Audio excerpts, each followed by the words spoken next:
ಏನಂತ ಸರ್ ರಾಜ್ಯ ರಾಜಕಾರಣ ಡಿನ್ನರ್ ಪಾಲಿಟಿಕ್ಸ್ ಆದಮೇಲೆ?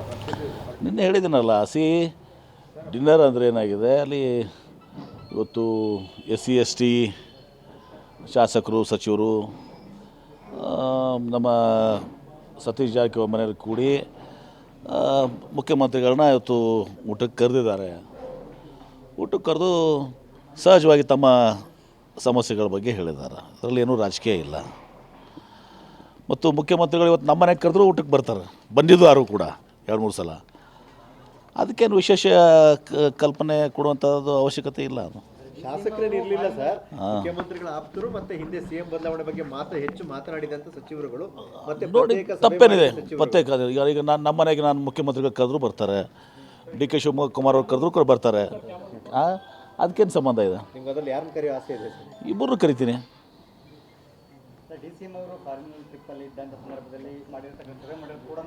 ಸುಮ್ಮನೆ ಇದೆಲ್ಲ ನಿಮ್ಮದು ನಿಮ್ಮ ಮಾಧ್ಯಮ ಇದು ಅದನ್ನೇನು ಚಿಂತನೆ ಅದು ನಿಮ್ಮದೆಲ್ಲ. ಹಾಗೇನಿಲ್ಲ. ಇದು ಸತೀಶ್ ಜಾರಕಿಹೊಳಿ ಮನೆಗೆ ಊಟಕ್ಕೆ ಕರೆದಿದ್ದಾರೆ, ಹೋಗಿದ್ದಾರೆ. ಯಾರ್ದಾರೋ ಮೆಸೇಜ್ ಕೊಡುವಂಥ ಇಂಡಿಕೇಶನ್ಸ್ ಅನ್ನೋ ರೀತಿಯಲ್ಲಿ ಅಂಥವು ಯಾವುದೂ ಕೂಡ ಇಲ್ಲ. ಕಾಂಗ್ರೆಸ್ ಪಕ್ಷದಲ್ಲಿ ಇವತ್ತು ಹೈಕಮಾಂಡ್ ಇದೆ. ಹೈಕಮಾಂಡು ಮುಖ್ಯಮಂತ್ರಿಗಳು KPCC ಅಧ್ಯಕ್ಷರು ಇವತ್ತು ಏನೇ ಇದು ಬಂದಾಗ ಎಲ್ಲ ಒಂದು ಒಗ್ಗಟ್ಟಿನ ನಿರ್ಣಯ ಎಲ್ಲ ವಿಚಾರಗಳಲ್ಲಿ ಆಗ್ತದೆ. ಆದರೆ ಯಾರು ಮನೆಗೆ ಊಟಕ್ಕೆ ಹೋಗಬೇಕು ಹೋಗಬಾರ್ದು ಅಂಥೇಳಿ ಅದನ್ನು ಈಗ ಲಾಸ್ಟ್ ಟೈಮ್ ಅಶ್ವಥ್ ನಾರಾಯಣ ನಮ್ಮ ಮನೆಗೆ ಊಟಕ್ಕೆ ಬಂದು ದೊಡ್ಡ ಸುದ್ದಿ ಮಾಡಿಬಿಟ್ಟಿದ್ದೀನಿ. ಅದಕ್ಕೇನು ಸಂಬಂಧ? ಬೊಮ್ಮಾಯಿಯವ್ರು ನಾನು ಅವ್ರ ಮನೆಗೆ ನಾವು ಹೋಗಿದ್ದಾಗ ಊಟಕ್ಕೆ ಹೋಗಿದ್ದೀನಿ, ಅಶೋಕ್ ಅವ್ರು ಕರೆದಾಗ ಊಟಕ್ಕೆ ಹೋಗಿದ್ದೀವಿ. ಏನು ತಪ್ಪೇನಿದೆ ಅದರಲ್ಲಿ? ಊಟಕ್ಕೆ ಹೋಗ್ಬಾರ್ದು ಅಂತ ಅದನ್ನು ನಿಮ್ಮದು ಚಾನಲ್ಸ್ ಇದಾವೆ. ಒಬ್ಬರು ಚಾನಲ್ದಾಗ ಇನ್ನೊಬ್ಬರು ಚಾನಲ್ಗೆ ಊಟಕ್ಕೆ ಕರೆದ್ರೆ ಹೋಗೋದು ನನಗೆ ಆಯ್ತಲ್ಲ. ನಿಮ್ಮ ಊಟ ಡಿಫ್ರೆಂಟ್ ಆಗಿರುತ್ತಲ್ಲ ಓಹೋ ಸರ್. ಈಗ ಕುಮಾರಸ್ವಾಮಿ ಅವರು ಮಾತಾಡಿದ್ದಾರೆ, ಹಿಂದೆ PDOಗಳು ಲಂಚ ತಗೋತಾ ಇದ್ರು, ಸಿದ್ದರಾಮಯ್ಯ ಅವ್ರ ಸರ್ಕಾರದಲ್ಲಿ ಸಚಿವರುಗಳು ಲಂಚ ತಗೊಳ್ತಾ ಇದ್ದಾರೆ. ಇದು ಆತ್ಮಸಾಕ್ಷಿ ಇದ್ರೆ ಸಿದ್ದರಾಮಯ್ಯ ಅವರು ಮಾತಾಡಲಿ. ನೋಡಿ, ಕುಮಾರಸ್ವಾಮಿ ಅವರು ಗೊತ್ತಿಲ್ಲ. ಈಗ ಮೊನ್ನೆ ಈ ಚುನಾವಣೆ ನಡೆದ ಅವರು ಸ್ವಲ್ಪ ನರ್ವಸ್ ಆಗಿದ್ದಾರೆ, ಸ್ವಲ್ಪ ಹತಾಶೆ ಆಗಿದ್ದಾರೆ. ಹಾಗಾಗಿ ಅವರು ಈ ರೀತಿ ಸ್ಟೇಟ್ಮೆಂಟ್ ಕೊಡಲೇಬೇಕಲ್ಲ.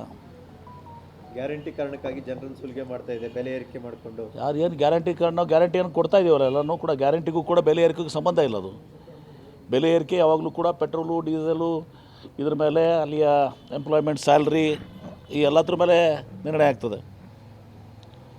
ಈಗ ಪ್ರಿಯಾಂಕ್ ಖರ್ಗೆ ಅವರ ರಾಜೀನಾಮೆಗೆ BJP ಅವರು ದುಡ್ಮಟ್ಟ ಹೋರಾಟ. ನೋಡಿ, ಪ್ರಿಯಾಂಕ್ ಖರ್ಗೆ ಅವ್ರಿಗೆ ಏನು ತಪ್ಪಿದೆ ಅದರಲ್ಲಿ? ಮೊದಲೇ ಅವನು ಕಾಂಟ್ರಾಕ್ಟ್ರು ಹೌದೋ ಅಲ್ಲೋ ಅಂಥೇಳಿ, ಎರಡನೇದು ಅವನು ತನ್ನ ಇದು ಬರೆದಿಟ್ಟಿದ್ದಾನ.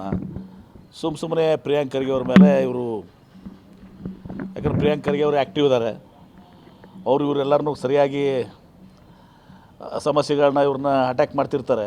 ಅದಕ್ಕೆ ಪ್ರಿಯಾಂಕ್ ಖರ್ಗೆ ಅವ್ರ ಮೇಲೆ ಈ ರೀತಿ ಒಂದು ಅಟ್ಯಾಕ್ ಮಾಡೋಂಥ ಪ್ರಯತ್ನ ನಡೆದಿದೆ. ಅದರಿಂದ ಏನೂ ಪ್ರಯೋಜನ ಆಗೋದಿಲ್ಲ. ಪ್ರಿಯಾಂಕ್ ಖರ್ಗೆ ಅವ್ರಿಗೂ ಇದಕ್ಕೂ ಏನೂ ಸಂಬಂಧವೂ ಇಲ್ಲ. ಆತ್ಮಹತ್ಯೆಗೆ ಅವ್ರು ಎನ್ಕ್ವೈರಿ ನಡೀತಾ ಇದೆ. ಎನ್ಕ್ವೈರಿಲಿ ಸತ್ಯ ಗೊತ್ತಾಗುತ್ತೆ. ಇವರೇನಾಗಿದೆ, ಹಿಂದೆ ಇವ್ರದ್ದೆಲ್ಲ ಈಶ್ವರಪ್ಪ ಅವ್ರದ್ದು ಅದೆಲ್ಲ ಹೋಗಿದಾವಲ್ಲ ಏನ್ರಿ, ಆ ಥರ ಅಂತ ತಿಳ್ಕೊಂಡ್ಬಿಟ್ಟಿದ್ದಾರೆ. ಪ್ರಿಯಾಂಕ್ ಖರ್ಗೆ ಅವ್ರದ್ದು ಯಾವುದೂ ಇನ್ವಾಲ್ವ್ಮೆಂಟ್ ಇಲ್ಲ. ಯಾಕಂದ್ರೆ ನಾವು ಸ್ವಾಭಾವಿಕವಾಗಿ he is very active attacking every one. ಸ್ವಾಭಾವಿಕವಾಗಿ ಅವ್ರನ್ನ ಅಟ್ಯಾಕ್ ಮಾಡ್ತಾರೆ.